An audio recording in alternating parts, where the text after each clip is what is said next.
ज़्यादातर लोगों को ये लगता है कि डिप्रेशन का सिर्फ एक ही लक्षण होता है, एक ही सिम्टम होता है और वो होता है मन की उदासी। लेकिन ये फैक्ट नहीं है। डिप्रेशन के बहुत सारे सिम्टम्स होते हैं और आज के इस वीडियो में डिप्रेशन के 9 अलग अलग सिम्टम्स के बारे में मैं आपसे बात करने वाला हूँ। नमस्ते, मेरा नाम है डॉक्टर प्रशांत गोहिल। मैं एक मनोचिकित्सक यानी कि साइकेट्रिस्ट हूँ, अहमदाबाद गुजरात से। 2016 में गोवा मेडिकल कॉलेज से मैंने अपना पोस्ट ग्रेजुएशन कंप्लीट किया था और पिछले 9 सालों से मैं यहाँ अहमदाबाद में अपनी प्राइवेट प्रैक्टिस कर रहा हूँ और अभी तक 50,000 से ज़्यादा पेशेंट मैं ठीक कर चुका हूँ, जिनमें से ज़्यादातर केस डिप्रेशन के हैं। डिप्रेशन का पहला और सबसे कॉमनली देखा जाने वाला सिम्टम है परसिस्टेंट एंड परवेजिव सैडनेस।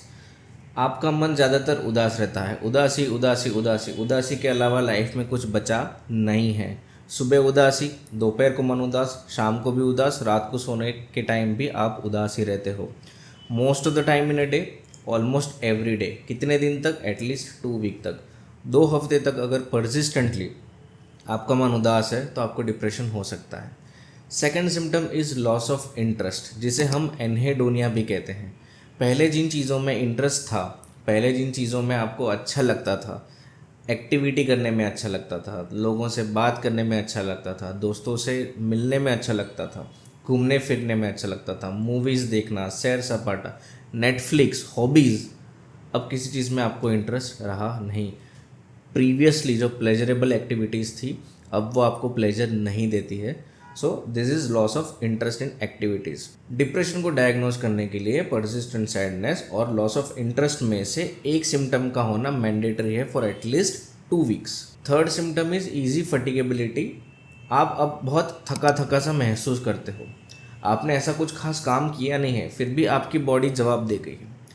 आपको ऐसा लगता है कि अब मुझे बस लेटे रहना है, मुझे यहाँ पे पड़े रहना है, कोई मुझे कुछ ना बोलो, कोई मुझे कोई काम ना दो, कोई मुझसे बात ना करो, बस मैं यहाँ पे लेटा रहूँ, बस मैं यहाँ पे पड़ा रहूँ मगरमच्छ के जैसे।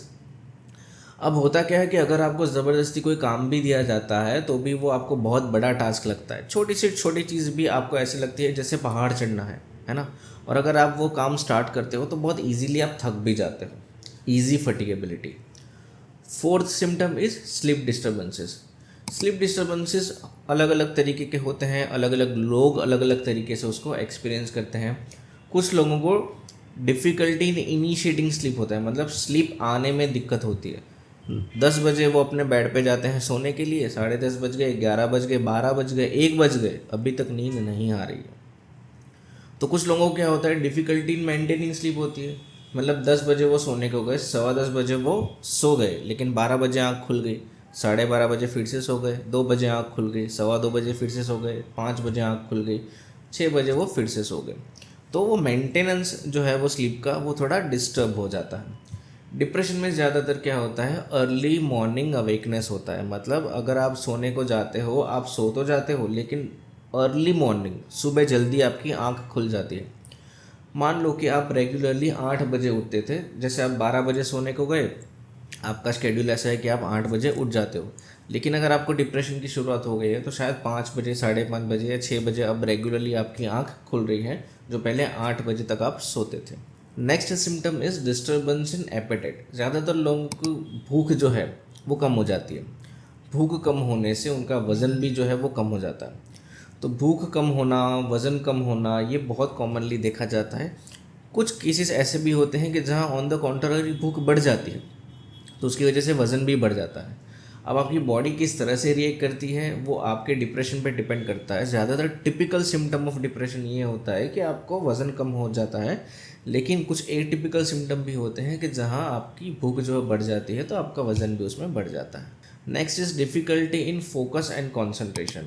अगर आप स्टूडेंट हो, आप अच्छे से पढ़ाई कर रहे थे, अब आपको अच्छे से पढ़ाई नहीं हो पा रही है आपसे, आप इतना फोकस नहीं कर पा रहे हो, उतना कंसंट्रेशन अपनी स्टडी में नहीं ला पा रहे हो। अगर आप वर्किंग हैं तो आपके काम में दिक्कतें आ रही हैं, आप नहीं फोकस कर पा रहे हो, आपका अटेंशन जो है वो इम्पेयर्ड हो गया है। पहले जो काम आप आसानी से 15-20 मिनट में कर रहे थे, अब उस काम को कंप्लीट करने में आपको घंटों लग जा रहे हैं। आपके कलीग भी आपको बोल रहे हैं कि भाई तेरे काम को क्या हो गया है। आपके बॉस से आपको डांट पड़ रही है कि भाई तुम्हारा काम जो है गड़बड़ा गया है। Next is inappropriate guilt. मतलब आपकी लाइफ में जो भी गलत चीज़ें हो रही हैं, अब आप खुद को ज़िम्मेदार समझ रहे हो कि आपकी वजह से चीज़ें हो रही हैं।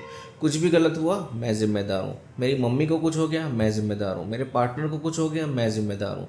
फाइनेंशियल क्राइसिस चल रहे हैं, मैं ज़िम्मेदार हूँ। किसी की डेथ हो गई, मैं ज़िम्मेदार हूँ। हर चीज़ के लिए आप खुद को कोसते हो, आप खुद को कसूरवार समझते हो, आप खुद को जिम्मेवार समझते हो। Next is worthlessness, hopelessness, helplessness. Depression के ज़्यादातर मरीज को किसी तरह की होप नहीं रहती। मेरी ज़िंदगी में अभी कुछ नहीं बचा, मुझे कोई होप नहीं रहा है। इतनी सी भी होप नहीं है कि सब ठीक हो जाएगा, इतनी सी भी होप नहीं है कि मेरा डिप्रेशन जो है वो ठीक हो जाएगा, सब पहले जैसा हो जाएगा, सब अच्छा हो जाएगा, सब नॉर्मल हो जाएगा। हेल्पलेस फील करते हैं, उनको लगता है कि कोई उनकी मदद करने वाला नहीं है, कोई उनको समझने वाला नहीं है, उनका कुछ नहीं हो सकता। वर्थलेस फील करते हैं, उनको लगता है कि उनका एग्जिस्टेंस जो है वो कुछ मायने नहीं रखता। उनको लगता है दे आर वर्थलेस पर्सन, है ना, उनकी कोई वर्थ नहीं है। उनका सेल्फ एस्टीम जो है वो काफ़ी हद तक डाउन हो जाता है, उनका कॉन्फिडेंस काफ़ी हद तक चला जाता है, बिल्कुल नॉन मोटिवेटेड हो जाते हैं, उनको कुछ भी अच्छा नहीं लग रहा है। And last symptom of depression is thoughts of self harm. खुद को कुछ कर लूँ, खुद को नुकसान पहुंचा दूँ, अपनी ज़िंदगी ख़त्म कर दूँ, क्या ही मतलब है ऐसी ज़िंदगी जीने का, इससे अच्छा तो मर जाऊँ तो ये ज़्यादा बेटर रहेगा। इस टाइप के थॉट्स माइंड में आते रहते हैं, ऐसे विचार कंटिन्यूसली माइंड में आते रहते हैं, है ना। तो ये होता है डेथ विश। मतलब ये कुछ बुरा हो या मेरी लाइफ ऐसे ही जीता रहूँ मैं, उससे अच्छा तो ये ज़िंदगी ख़त्म ही हो जाए। दूसरा होता है सेल्फ हार्म थॉट्स, कि अब वो सिर्फ विश नहीं रही है, आप एक्टिवली उस चीज़ के बारे में सोच रहे हो and you are thinking different ways how you should end your life. तो ये जो सिम्टम्स है वो ज़्यादातर जब सीवियर डिप्रेशन हो जाता है तब देखे जाते हैं। इनिशियली इंसान जो है ऐसे थॉट से फाइट करने की बहुत कोशिश करता है, लेकिन जब वो बहुत होपलेस हो जाता है, जब वो बहुत हेल्पलेस फील करने लगता है, उसको लगता है कुछ बचा नहीं है लाइफ में, तो इस तरीके के थॉट्स माइंड में आ सकते हैं।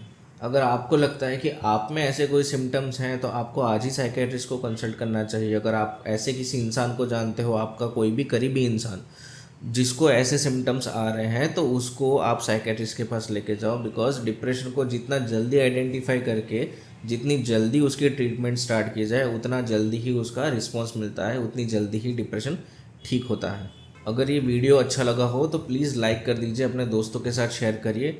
डिप्रेशन के बारे में जो भी वीडियो मैं बना सकता हूँ वो वीडियो मैं बनाने वाला हूँ, और आगे चल के दूसरी मेंटल हेल्थ के बारे में भी ढेर सारे वीडियोज़ आपको देखने को मिलेंगे। तो प्लीज़ सब्सक्राइब कर दीजिए। नमस्ते।